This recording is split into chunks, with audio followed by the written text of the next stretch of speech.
emphasizing once again no one knows what caused the plane to crash. It may or may not have been sabotage. Ordinarily, this is a joyous time on a college campus, holiday coming up, a time of winter dreams. But as many as 38 Syracuse University students who were studying abroad died in the Pan Am crash. And today, correspondent Richard Roth reports Syracuse is a campus dressed in mourning. Syracuse University Chancellor Melvin Eggers says students who are scheduled to take exams today and tomorrow will not be required to take the tests.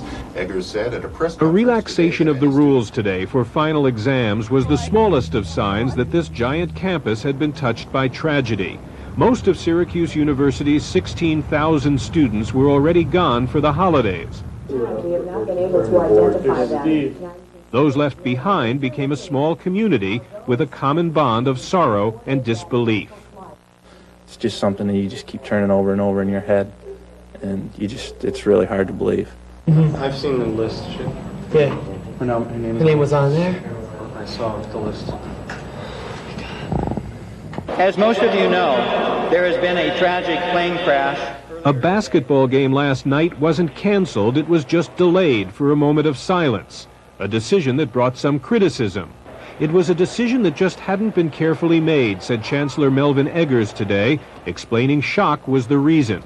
And the shock got worse with news the air crash may have been the result of sabotage. Thought we were down in the depths when I heard of the tragedy in the first place. But to consider it as a deliberate act is almost incomprehensible to me. I find that just so appalling. Much of the day here was spent trying to accept a tragedy that simply could not be understood. They were among our best. They were all special. They were unique.